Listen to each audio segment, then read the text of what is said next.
This podcast is brought to you by Most Valuable Podcasts, leading the league in podcasting entertainment.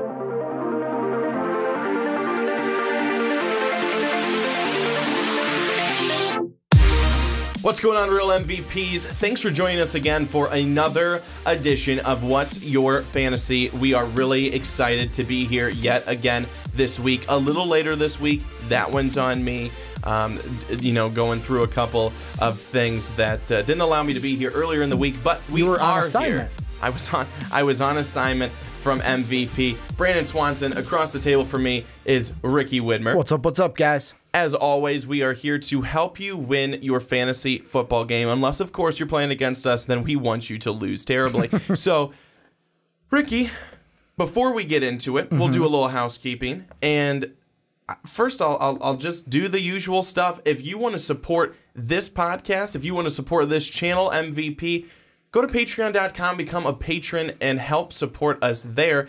And you can do it for just $1. $1 helps to support us. And $10 for the month can get you on a podcast, this podcast, or any other podcast on MVP. So make sure you go and check out patreon.com.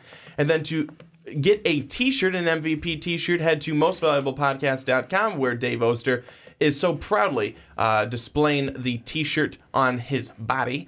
So definitely go there to check that out. And then go to iTunes and give us the 5-star rating. Of course, if you thought we were deserving of it. You know, I guess don't give it to us if you don't think we weren't deserving of it, but I'm sure we were. Because there was that one commenter that was like, how dare you tell me what to do? All right, I'll ask you, please. If you want to give us 5 stars, that'd be great, but not telling you exactly what to do so you can calm down. Remember, Ricky, we are living in the era of you can't tell me anything. Nope. And everyone has an opinion. So definitely check out, if you want, iTunes, and if you'd like, give us that 5-star rating, but only if you feel like we deserve it. So after the housekeeping is all done, which it is, Ricky, I'm going to turn it over to you for our results this week. How'd we do? Well, before I get into that, you say everyone's got an opinion. It makes me think of the old line, and I'll keep it PG-13 for the kids out there, that my grandmother used to say. She used to always say opinions are like buttholes. Everyone's got them. But she didn't say buttholes. She said something very different. So it's a good line. That's what I think of when you said that everyone's got an opinion. But no, very good week for us. Even with the pitiful Vikings giving us -9 this week, we beat the Chino Hills never lost. Well, they've now lost twice, as What's Your Fantasy is now 3-1 to start the year. A juicy 3-1 record. What's best about that is I was score watching in our fantasy league, because I knew for a while that we, like, after Sunday, going into Sunday night, everything was locked up. Like, we were winning this week. No one had anything on Monday. And I was watching the game between the $ Darnolds and Super Hippo, because Kyle, if he would have been tied with us, he's the only one that's beaten us. So he would have been first in our division. Well, he lost. The Darnolds now have their first win of the year. We are the only team at the top of the East Division at 3-1. Everyone else is 2-2, and then now $ Darnolds are 1-3. So we sit alone at the top at 3-1. However, the other division, the West, has 3 teams that are 3-1 on the year. So, Ricky, what you're trying to tell me is we're doing pretty darn well. That Adam Thielen move, like, it's proven to help us out. I mean, it's proven to not hurt us to this point. He had 27.5 points this week. He didn't have double-digit receptions, which kind of worried me, but a big touchdown from Thielen got us some points. Feeling the Thielen? I am feeling that Thielen, Brandon. We have actually a big decision, 2 big decisions, though, to make. The first one is about our kicker. Cody Parkey's on the bye this week, so we got to pick up another kicker. So I want to ask you live on the podcast, which kicker do you want to go with? Do we go with Fairbum, who is Houston's kicker, Ryan Suckup, Brian McManus, Adam Vinatieri, or Josh Lambo? Those are the top 5 available kickers right now. My first instinct is to go with Fairbairn or to go with Suckup. Mainly Fairbairn because there's a lot of times so far this season that Houston has stalled out. He also kicks in the dome when he's at home, which is usually helpful for a kicker. He's gotten a lot of opportunities. He's not kicking in weather. So those are two things certainly going for him. And I've looked at his points. He's pretty consistent for the most part. Suckup has been a very consistent kicker, and I know that he's outside in the elements, but Tennessee has also given him a lot of opportunities to be able to kick field goals. I think he's only missed one on the season. Suckup is a pretty consistent kicker. Here's what I was thinking. Fairbaum was one of the guys I was thinking of. The other one, Adam Vinatieri. Here's the reason why. Adam Vinatieri has had 3 of the 4 games at double-digit points. However, like you said, Fairbaum, last 2 games, 12 and 13. Like he was 3 of 4 with 4 extra points in this last one. They're going to play Dallas this weekend, which is important. Or do we go Indy's side because they're playing in New England? Not only is Vinatieri coming back to New England, but that Colt offense might stall against that. I know it's not the toughest Patriot defense, but they should play up for that one. That Colt offense may not even get it down the field. True. So We'll go. I'll put a waiver pickup on Fairbaum. The question is, do we just do kicker for kicker, drop Cody Parkey, and hope we can get him back next week, or do you really want to try to keep Cody Parkey on the roster because he's at 11 and he had 15 points this past week? Yeah, I noticed that. Cody Parkey's been a pretty consistent kicker so far this season, and above average too. Mm-hmm. I don't honestly. At the end of the day, though, I look at it as it's a kicker. It's a kicker. So I would just do that. Here's the other thing with our team. Last team update for What's Your Fantasy, and this one is actually we have a trade to accept or deny here on the podcast, and it looks like I'm trying to see what team this is. New York Thick and Trunky, Andy Gonzalez. This is the trade that he offered us. He wants us to give him Calvin Ridley. He wants to give us Jay Ajayi. I know my answer. What's your answer? Well, I think that this is... I've seen a lot worse trade offers. I've heard a lot worse trade offers. Jay Ajayi he's had some pretty good games. He's been touchdown dependent for the most part so far. And I would say that it would be a reputable offer if we were really hurting at the running back position. We're getting Mark Ingram back. That is the thing that sells me for a decline on the trade, is because we already had Todd Gurley, and now getting Mark Ingram back. And I know a lot of people will say, well, Brandon Alvin Kamara has been playing so well. How is Mark Ingram going to fit back in? Well, the exact way that he fit in last year when he wasn't suspended.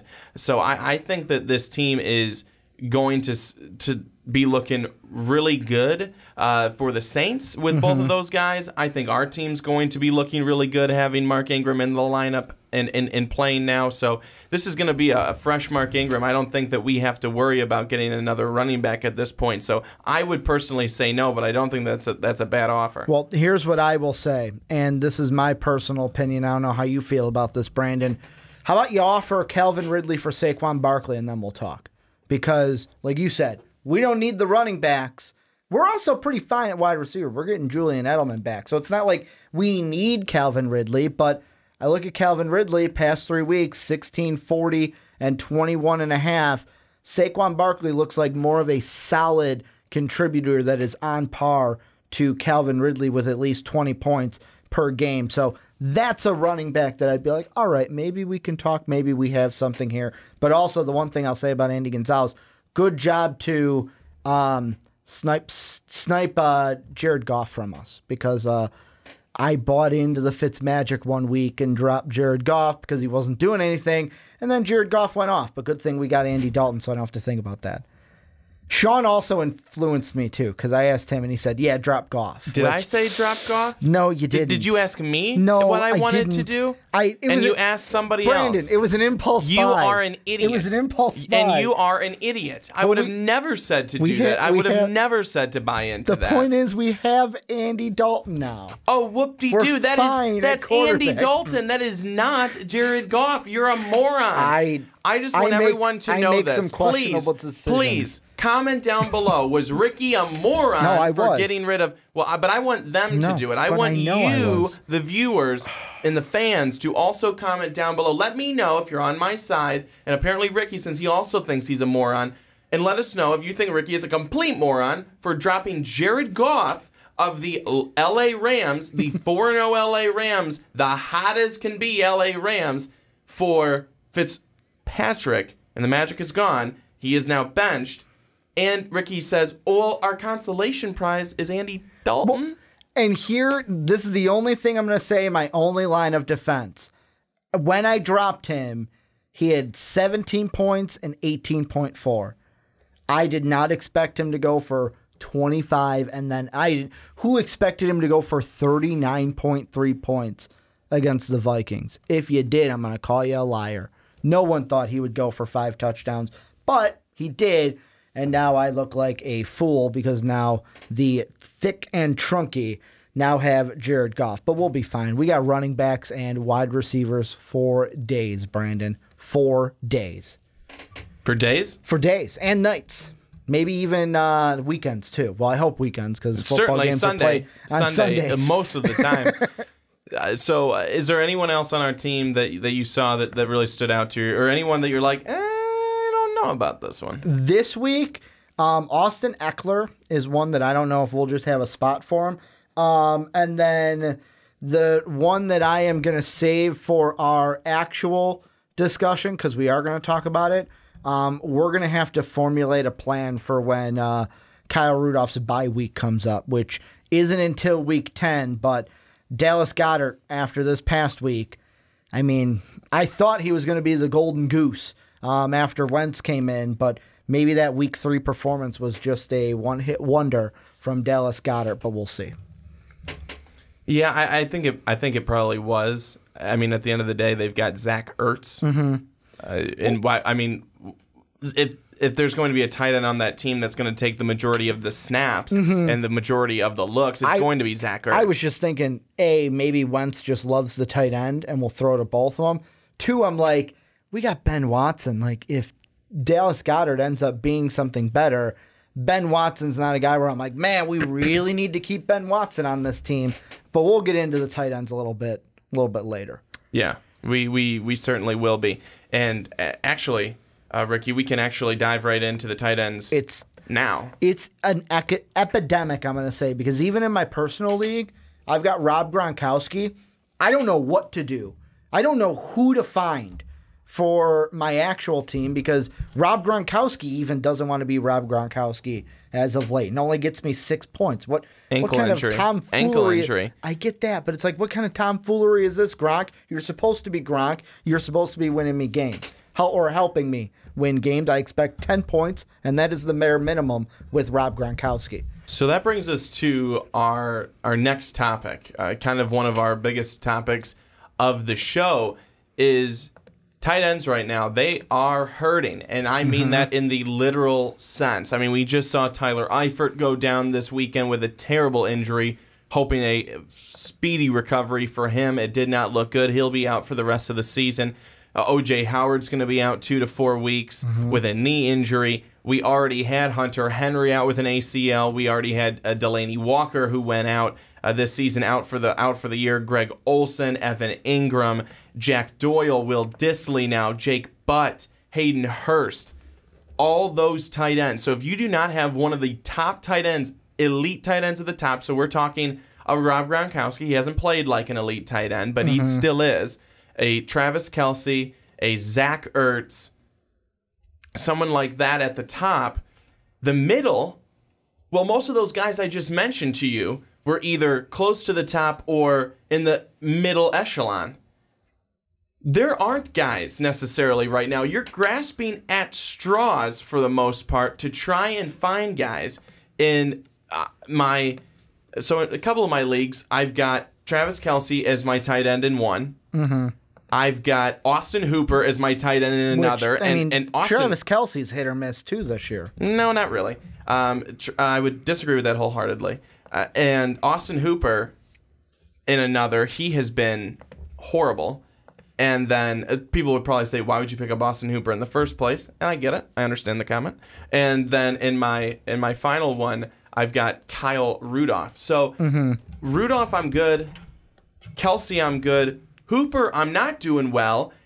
And going to try and find a tight end on the waiver wire, it's hard. I mean, it's hard. You've got guys like Jeff Swaim and guys like that where you're not sure how are they going to do. I actually, in one of my leagues, I put out a waiver claim for C.J. Uzomah for the Bengals because Eifert's out. Uzomah, you would expect, would be the next guy up. So it's really kind of a tough situation right now at the tight end position because if your tight end isn't performing, there's not a whole lot of other tight ends necessarily to go and get that are going to be putting up the type of numbers that you would like of even a middle tier type of guy because, one, they're probably not getting a lot of snaps. Well, and first off, I correct myself on the Travis Kelce. I thought his numbers were, it's different PPR to non-PPR. If you've got him in a PPR league, you're not noticing anything because he'll still get like 7 to 8 now after that week 1. But non-PPR, at least he's getting a lot more than Rob Gronkowski is. I'll take 10 or 11. If you've got Travis Kelce in a PPR, you are rewarded he's got handsomely every single week. Yeah, he got 20 points this last week. So PPR, you're fine. Non-PPR, at least you're not a Gronk owner like myself. But the thing is with the tight ends to me, it's like, for example, this past weekend, do you buy in on Jared Cook? Do you buy in on him with the Oakland Raiders? Because in 2 of the 4 games, he's had 8 or more receptions. When he has 8 or more receptions, in a PPR league, he's at 18 points and 23 points. However, the other 2 games, he has 5 and 4 respectively, and only finishes with 4 and 3 points in those games. Like, do you buy in on Jared Cook after a big game? Do you go after, I almost say one of the Pittsburgh tight ends, but let's be honest, if I'm going after any of them, I would target a Vance McDonald because from what I've seen, the eye test, I feel like Vance McDonald has been playing better than Jesse James has, but that's just me. However, you look at it, the only game that McDonald has more than 4 points in is the game he had a touchdown and had 100 yards of offense in against the Bucs. Like, I look at the tight end position, and if you don't have one of the top guys, basically what I am seeing is just find a guy, play matchups, find a guy that's going to get you some points, and really hit on running backs and wide receivers. Let them be your bell cow. And this year, just survive with the tight end. Just make sure you're getting some points out there and not laying out a goose egg. I want to go back to your point on Jared Cook. I would say absolutely buy into Jared Cook. Absolutely buy into Jared Cook. I, without a doubt, would do that because so far this season, he has 26 catches, 370 yards, and 2 TDs. Last year, he ended the season with 54 catches for 688 yards and 2 TDs. He's already on pace to do much better than that. And that's through 4 games. And don't butt me yet because game 1, yes, 9 catches, 180 yards. Game 4, 8 catches, 110 yards, and 2 TDs. In between, at the Broncos, 4 for 49. And that makes sense because the Broncos shut out Travis Kelce in the whole first half last night. But it is Travis Kelce. And then the Dolphins, 5 catches, 31 yards. So in between his big games, he still gets you 8 points in each one of those if you're a PPR league. He's getting targeted. That's what you really want to be able to see. You want to be able to have a guy who's going to get targets, not just be a one-hit wonder. He's certainly not. 9, 4, 5, and 8, that's his receptions. He's certainly getting targeted more than that. So you have to be really happy with that. I'm all on the Jared Cook bandwagon. He's done nothing to show me otherwise, and he's played really, really well. He's acting like a wide receiver out there. Yeah, I'm kind of confused because right now I am looking at his points per game, and maybe you can explain this to me because ESPN is weird. How do you have 5 catches for 31 yards and only get 3 points? Shouldn't you get 5 points alone for the receptions? Unless he had a fumble some or something? fumbles or something like that. But I don't see that anywhere on here. But that's the only thing that I could think of. And if I'm going off of what I see, because I mean, the big thing is for me, and here's another question I'll ask with it, is it a home thing? is it a thing where, hey, you know what? If the Raiders are home, buy in on Jared Cook, because maybe it's a coincidence, but when you look at the game against Oakland and then the game against Cleveland, the two games that were in Oakland, he's got great fantasy numbers. Like Cooper was targeted 12 times against the Browns. Cook was targeted 13 times against the Browns. In the Rams game where he had a good performance, he was targeted 12 times.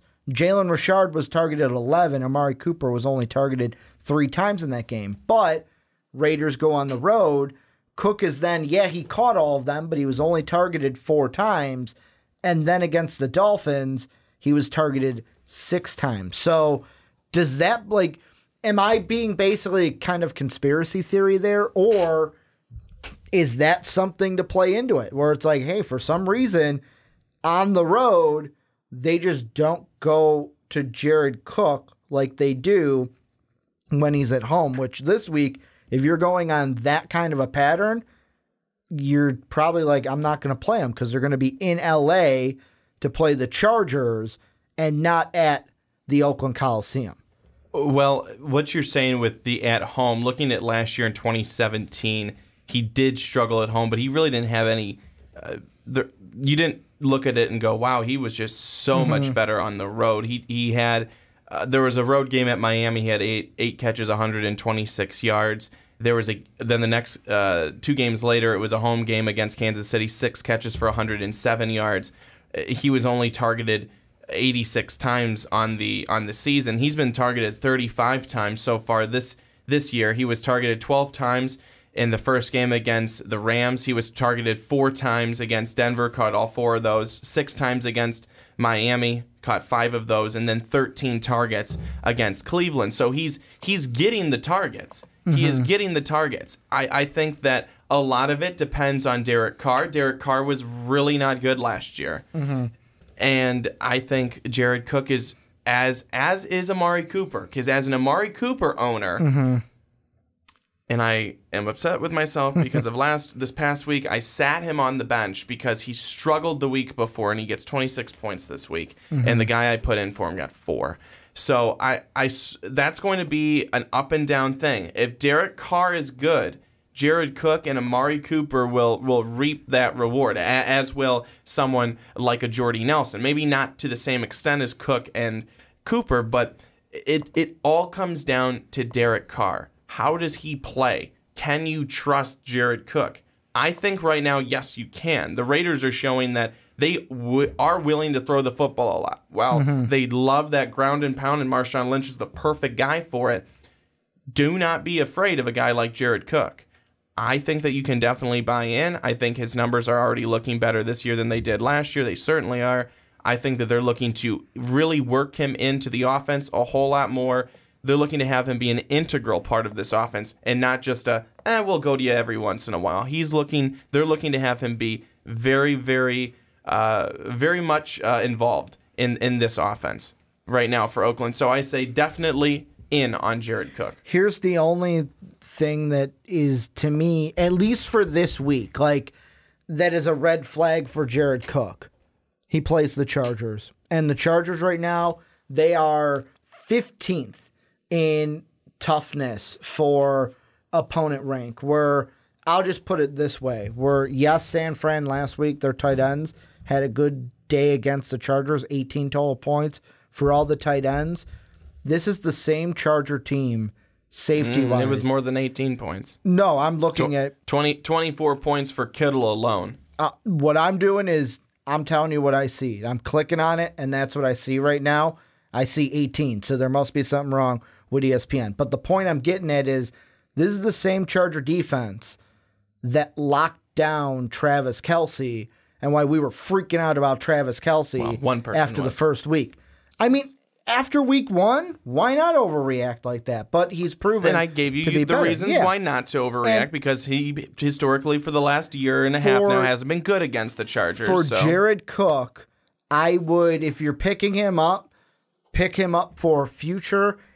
I would not be super, of course, if you've got a certain situation, you're going to be like, fuck, I got to play him. But don't expect a game like he had against Cleveland this week against the Chargers. If you have Jared Cook still available in your league, you are one lucky man or woman. Go get him right now. Stop this podcast. Go and get him. Open up a new tab. And then have this playing. Go and get him. Well, you can start it back up. Go and get him. Go and get him because you are a lucky son of a gun. You've got to go pick him up because maybe he doesn't work out this week. Maybe he does, but he will for the rest of the season. You'll be happy you did. I got a question for you. And this is partially because you have him on one of your team. What do you think about like a guy like Austin Hooper this week? And the reason why I say that is, yes, Hooper has not been anything to write home except for maybe week 2 against the Panthers. But that Falcons team is going up against a Pittsburgh team that gave up big points to Travis Kelce and gave up big points to Tampa Bay tight ends. Do you buy in on maybe Hooper could have a serviceable game going up against the worst fantasy defense against tight ends? I don't know about that because when Atlanta was gashing New Orleans defense, Austin Hooper really wasn't getting in on the action there. It was everybody else. Well, mainly Ridley, but it was everyone else not named Austin Hooper. So Hooper has been really very much up and down this season, mainly down. But maybe you go with a Hooper. I put in a waiver claim to try and get CJ Uzama. But keep Hooper. I'm not sold on Austin Hooper. I'm not sold on having him. If I could have somebody else, I probably would. But I guess that's what you take into account is how bad Pittsburgh's been defensively. I don't see them getting better anytime soon. But I think that Atlanta's going to try and take more advantage with their wide receivers, with Julio Jones, with Calvin Ridley, with Mohamed Sanu, guys like that. I think those 3 guys, if you have them in your lineup, you'll probably, based on everything that we've seen the Steelers do so far this season, those guys will probably have really good days, or at least certainly very modest days for sure. So I think that you're going to see good point totals from that one, but I just don't know about Austin Hooper. If you're dying for a tight end, Austin Hooper isn't the worst play, but he hasn't been a number 1 read so far this season for Matt Ryan. And I guess you would ask, well, why would he be? Because Matt Ryan has a Julio Jones, a Calvin Ridley, and a Mohamed Sanu to be the number one progression. And want to know why my point totals seem kind of low? You know how I'm like, why is that? Because I was looking at, so I have both our personal MVP league and then the PPR league open. I was looking at the non-PPR league. So that's by the 49ers. I'm looking at it going, why does he only have 3 points? Well, non-PPR means he doesn't get those 5 points. I want to ask you this question. Let's say you have a not Gronk, not a Travis Kelce, not a guy like even Gronk, although he hasn't been Gronk-like, you're still going to ride with him because of the potential he has as one of the best tight ends in the league. Do you go and say, hey, I'm stacked at running back, I'm stacked at wide receiver, let me see if I can make a trade for somebody. Make a trade for maybe help a team out that may need a running back or wide receiver because I have a lot of those, and then I can help myself out by getting a tight end that I could feel confident with putting in my starting lineup each week. Are you saying that even if you have a Gronk? No, I'm saying like if you don't have Gronk or Travis Kelce, if you have a guy like Austin Hooper, where you're like, I don't know what to do. Hey, let me trade one of my running backs to try to get a tight end that I can at least put into my starting lineup and feel confident about. Well, see, Ricky, that is where it gets a little tricky. I was just talking to one of my friends last night in one of my other leagues, and he's in it for the first time, and he's talking to me about it, and he's running it by me, different things that he'd like to do and stuff. And he's a Le'Veon Bell owner, so he right now is 1-3. Le'Veon is screwing him, but he's been hurting because of that. But he's wanting to try and get another running back because another running back he has is Kenyon Drake, who's awful so far this year in fantasy world. And he's trying to say, well, I'm trying to go for a guy like a Nyheim Hines or a TJ Yeldon. And he said, well, they're asking for me to give up Juju Smith-Schuster or Emmanuel Sanders. And I said, well, at the end of the day, you don't want to be hurting your team. Mm-hmm. You don't want to get to the point where you're hurting your team and you're giving up someone that you think, I so badly want to have a guy like this. But then you give away a guy like that. So I told him I don't want necessarily do it. I would really try and work the waiver wire before you went and traded anyone that you might regret losing. I don't think you would want to get rid of an Emmanuel Sanders, certainly not a Juju Smith-Schuster, for a guy like a Nyheim Hines or a TJ Yeldon. And I said, yeah, TJ Yeldon's in right now, but give it 2 to 4 weeks.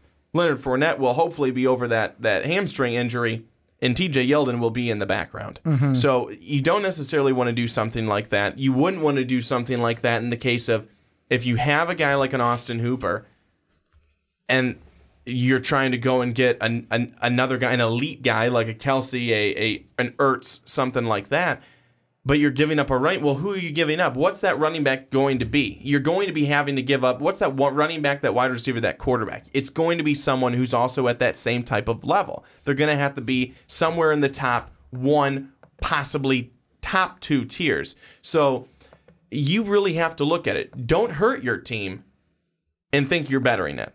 Because that happens to people plenty of times where you gain points in one position, but then you lose too many points in another. And then you're going, man, why am I losing these games?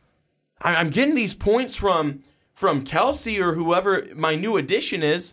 Well, yeah, look at the points that you lost in the other position. How are you going to be able to make those up? So that's where you really need to look strategically at your trade and at any trade that comes your way or that you're going to send somewhere else, because it's really important to try and get a good deal. And I'm not trying to say that you should only have a one-sided deal. You shouldn't. It should be two-sided for sure. That's how a good trade works out. But you have to be careful about that. If there's an Eric Ebron that's available, go and get him. Go and try and get him before you're going and trading anyone. Go and try and get maybe a CJ Uzomah, who is going to be the tight end going forward for the Bengals, and a Bengal team that has been throwing the football a lot, even when Joe Mixon comes back. So there's a lot of other things to do first before you go to that trade, which is a lot of times a last resort type of thing, because work that waiver wire. There's always a diamond in the rough. Even at this point, you didn't need to pick them up in weeks 1 and 2. You can still do it now. You can still do that now. So definitely look at that waiver wire first before you do anything else. Well, and the thing I look at is I'm going to use my team in our MVP league, Kiss and Titties, because I got Mitch Trubisky on that team. And you really just wanted to say that name. No, I did. That's my name. Image not suitable for work environments. But the thing I use with that team is my running backs are Todd Gurley and Melvin Gordon. I'm not changing them at all until bye-week season. I got Mark Ingram on my bench. I have a decision to make now, because for this week, my personal decision, Gurley and Gordon don't move. Then I also have Hopkins, Smith-Schuster, Calvin Ridley. Do I just leave Mark Ingram on my bench still? Or do I move a Smith-Schuster? That probably might happen, but that's not what I'm going at. I have to ask a question. How did we allow you to get such a good team? Because our draft is not a normal draft. Yeah, how did we allow you to do that? We're going to have to make some different rule changes for next year. I don't know how my team is as good as it is. Kirk Cousins has been phenomenal this year. Gurley and Gordon are my running backs.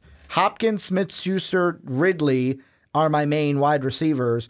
Gronk, week 1 was Gronk, but hasn't been Gronk since. Defense, I had the Eagles. Now I got the Browns, and then Matt Bryant's my kicker.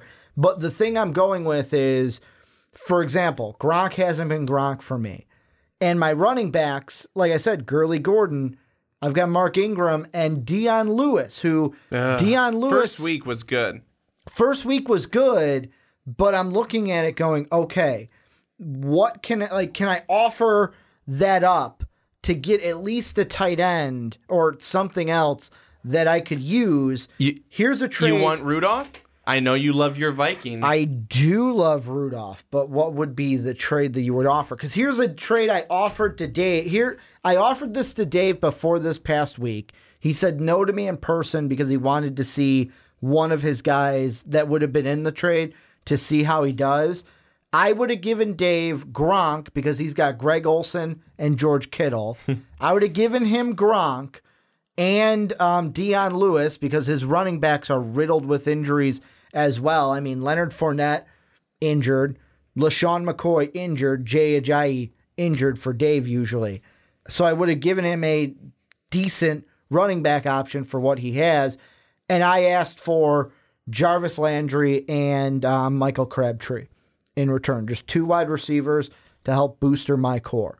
He said, no, I'm probably not going to offer that trade again because I was hoping that, Dallas Goedert is really going to help me out here and be what Gronk isn't. And I'm kind of hitting the drawing board with, I'll ask you this, I'll kind of overreact with Kelsey. Should Gronk owners be looking to trade Gronk?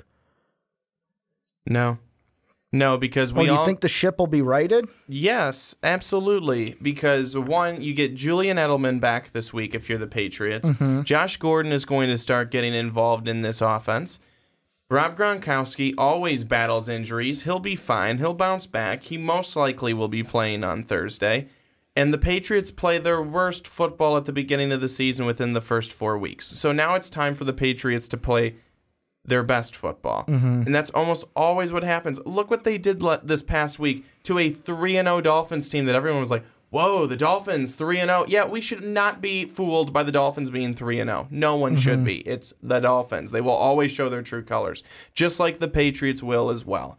The Patriots will come out and they will, everyone after they went 1-2 and everyone wanted to try and throw them in the garbage, the Patriots have to just laugh at the news reports that come out, especially the ones that are probably coming out in New England that are just so overreactive. Tom Brady, it's because of his diet now. You know, it's not his workout routine. It's he eats too many hard-boiled eggs in the morning. You know, that's what it is. It's always something so stupid, but the Patriots always find a way to get back to normal, and their normal is coast.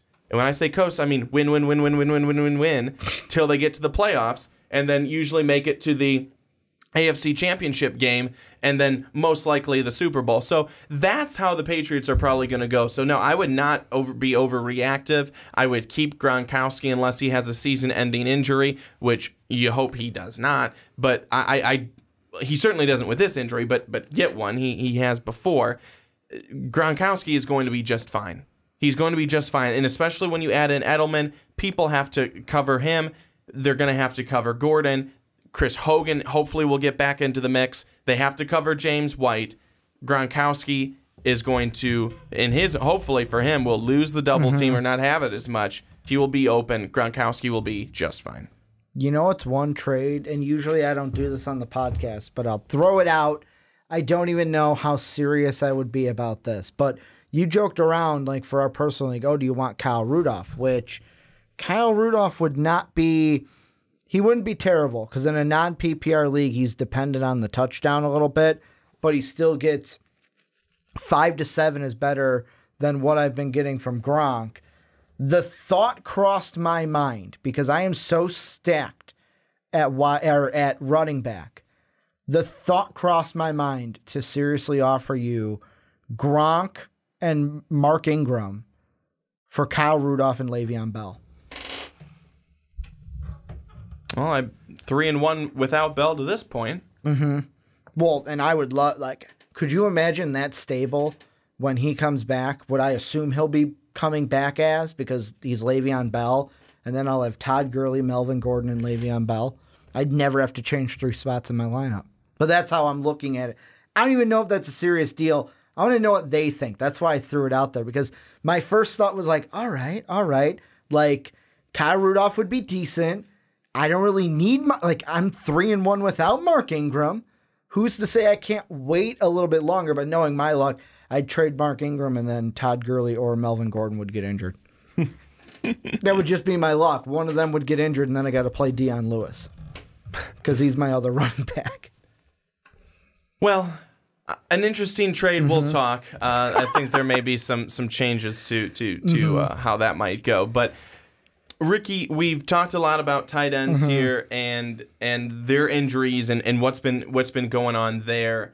But I really quickly, I don't want to go too much in depth with it. I really want just a couple of remarks from you. Aaron Rodgers right now. Aaron Rodgers, and I know this is a conversation that we could get into much deeper, but I know we've already gone for a little while, and we don't want to drag it on too far because then we wrap it up by always asking your top ads and then kind of duds of the week at the end. But Aaron Rodgers, week 1 against the Bears, he had that outstanding second half where he was Jesus, came down to earth and screwed the Bears over. But this is where you look at it and you go, Aaron Rodgers in week 1 had great stats at the end of the day. Week 2, week 3, week 4, he's progressively gotten worse, has not gotten back up to that level. He's hurt. We all know it. Do you move away from Aaron Rodgers at this point? To the point of even getting rid of Aaron Rodgers, not a straight-up drop, but getting rid of him in terms of, hey, someone who may like Aaron Rodgers, love Aaron Rodgers, trade him away to that person if you have another quarterback to rely on to bring in a position better yourself there. Because right now, Aaron Rodgers, I have him in our league that we've talked about here. We have him in what's your fantasy league? And I've been playing Deshaun Watson because there's no reason to play Aaron Rodgers right now. He's not playing well. He's not necessarily losing every game for them, clearly, but he's not playing that well. And this is we're at a point where why would you play him when he's not putting up this? He's consistently not putting up the stats that you expect from him, and Deshaun Watson is putting up much better stats than him anyway. So for me, that's what I've been doing. But Ricky, I want to get your thoughts on that. Where are you at right now with Aaron Rodgers? So we have Aaron Rodgers, and we have I didn't play him 1 week, and I believe that was the Minnesota week. It was one of the weeks where we played, or was it 2 weeks where we didn't play him? I know we didn't play him because I played Fitzmagic 1 week. Week 3, so week 3, I played Fitzmagic, which worked out for us. Aaron Rodgers only had 19.9 points. Fitzmagic had 25.1 points.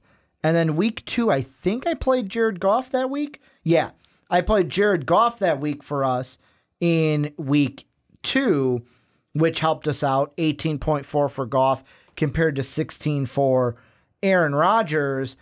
And I'll be honest, this week for us even, I'm in a conundrum where, first off, Aaron Rodgers going up against Detroit, I kind of want to avoid it. But then Andy Dalton for us, who, yes, is at a good game against Atlanta. Here's the 2 things. 1, Miami is the 8th toughest defense against quarterbacks this year, fantasy-wise. Like, Tom Brady only had 18.7 points in our PPR league.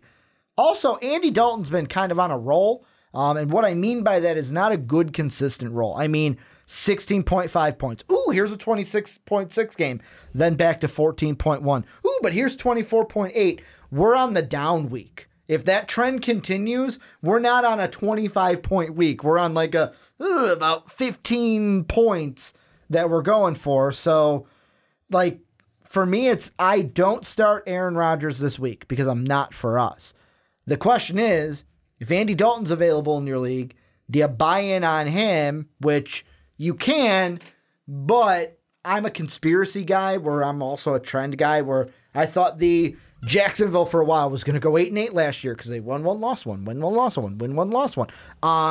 But with Derek Carr is another one. Was this his coming out? Was this his, okay, the John Gruden system, I get it now, and this is what you can expect from me?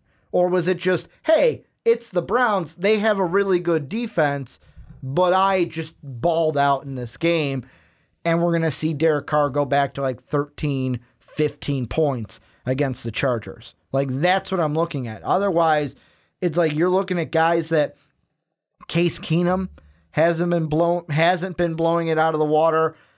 Blake Bortles is an interesting one because he'll have like 32 points against the Patriots and 24 against the Jets. but then only 8.9 points against the Tennessee Titans. So I just feel like grab who you're comfortable with. For us, we'll probably end up just starting Andy Dalton this week and avoiding Aaron Rodgers this week, but don't get rid of him. Like I would feel like I couldn't get rid of Rodgers because knowing my luck, I would trade him and then he would just go off on a run. And I'd be like, great, that was the worst trade I ever made. So that's why I would keep him on the bench, but find someone like Andy Dalton, maybe a Derek Carr to replace him. Maybe even a Ryan. I say Ryan Tannehill. Ooh, don't say that. But I mean, because he had good weeks. It's just, what is it going to be after that Patriot game? Brock Osweiler came in for Ryan Tannehill. No, I know. It's not good. When Brock Osweiler has to Brock come in the for Cock you, is still in the league. Cock-a-doodle-doo. Don't get excited. Don't get excited. Brock the Cock is still in the league. Cock-a-doodle-doo. You said that once. So, Ricky, this brings us to the end of the show where we wrap it up, and I ask you who would be one or two, since we've already gone a little while, make it quickly one or two top guys you would add and guys that you would drop. I mean, for guys I would add, and I'm looking at the tight end position a little bit. I mean, George Kittle is one that I would look at, but he's owned in 82% of leagues. One that I would give, honestly, a hard look at, and he's only owned in 11% of leagues, Antonio Gates. Like, if I am really hard-pressed and a Jared Cook's not out there and an Austin Hooper, even though Hooper could be in the same boat as Antonio Gates, I look at Gates this past week, or the last 2 weeks, 7.5, 10.7. If you really need a tight end, that's not terrible. It's better than the big old goose egg without rolling anyone out there. So, I mean, that's one guy that I look at that might be somebody that I look at. One of the big drops, if you still have him on your team, just get Fitzpatrick off the team. Not only because he's been benched, but because that situation, I would even stay away from Jameis Winston in that situation. Just avoid the Buck quarterback position. However, if Cameron Brate is still available in your league, you might want to take kind of a thought on him because he was picking up a little bit the last 2 weeks, but is Jameis Winston going to like him as much as he did last season, but also because O.J. Howard's going to be out for 2 to 4 weeks with his MCL injury. And Ricky, mine, coming from the wide receiver position, if you don't have him right now, go get Taylor Gabriel from the Chicago Bears, because Mitch Trubisky, no, he's not going to do that probably ever again, but he had a great week. He certainly showed that he wants to have Taylor Gabriel involved. He went to him a lot, had a big game, did Gabriel. So go in and get him. He will be a solid wide receiver, put up better numbers than Allen Robinson, their quote-unquote number one receiver. So Taylor Gabriel definitely from the Bears, go and get him. And I've got two drops for you. Rashad Penny from Seattle, absolutely not. We thought this guy was going to be similar to what we believe some of these other rookie running backs would be. He has been so disappointing. It has been terrible. Chris Carson was out this past week. They didn't really even go with Rashad Penny. They went with Mike Davis instead. Rashad Penny, I think, ended up with something like 16 snaps, and that is really dismal. And then Robbie Anderson from the New York Jets. He has been awful. Last season, he came on the scene with these big touchdown receptions. It was a great year for him in the end. He has been nothing less than terrible this season, especially with Quincy Enunwa being the number one guy over there in New York. That's who Sam Darnold likes. Rashad Penny and Robbie Anderson, they should be nowhere near your teams. And Robbie Anderson was a guy that at the beginning of the season, I actually really liked him. I was high on him because of last season, but he has not developed that same chemistry with Sam Darnold, and I just don't see that he's going to develop that chemistry. So Penny and Anderson, get them off. I got 3 wide receivers that you could also look at, and I got 1 wide receiver to ask you about. Okay, go quickly. The 2 that I'm going to throw out, these are like 60% owned in leagues, so they might not be available. Tyler Boyd from Cincinnati. Yep. John Brown from Baltimore. Especially Boyd. He's having a big one. Also, I would take a look at Taywan Taylor out of Tennessee. He's only owned in about 3%, almost 4% of leagues.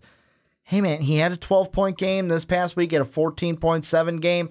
I would at least pick him up to see maybe how he does. Maybe you're not starting him this week. Maybe you are. They're playing Buffalo. So who knows what kind of a team they'll see with that. Guy I want to quickly ask you about, 11% of leagues.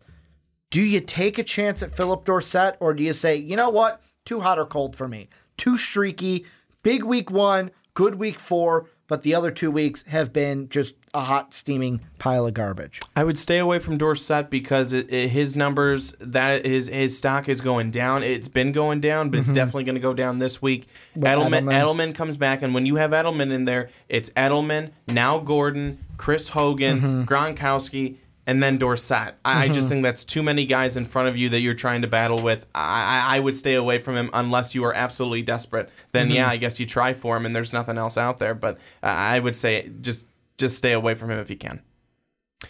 Well, folks, that is going to wrap it up this week on What's Your Fantasy. Another really fun show. Ricky and I always enjoy doing this. We love coming in here and just talking fantasy football. It is a ton of fun, and we love being able to do this for you. We hope that you're getting a lot of fun and interesting and helpful tips out of this. And I learned not to have both leagues up at one time, because you'll look at the wrong league and then wonder, why does he only have 3 points when he should have like 9 points? Well, there you go, Ricky. You learned something today. You always do. So to wrap this up, make sure you go and check out patreon.com, become a patron, become a supporter of MVP. You can do it for just $1 every single month to help MVP to achieve some of the things that we are trying to do here. To come on a podcast, $10 a month. You can come on this podcast or another number of other podcasts on MVP, and then check out mostvaluablepodcast.com and get an MVP t-shirt. You can check out the store there, and then head over to iTunes while you're doing all of that and give us that 5-star rating, and give every other podcast on MVP that 5-star rating. Of course, if it's deserving of it. Thank you so much for watching this week. For Ricky Widmer, I'm Brandon Swanson saying so long. Have a great rest of your week. Have a wonderful week 5 in the NFL, and enjoy your weekend.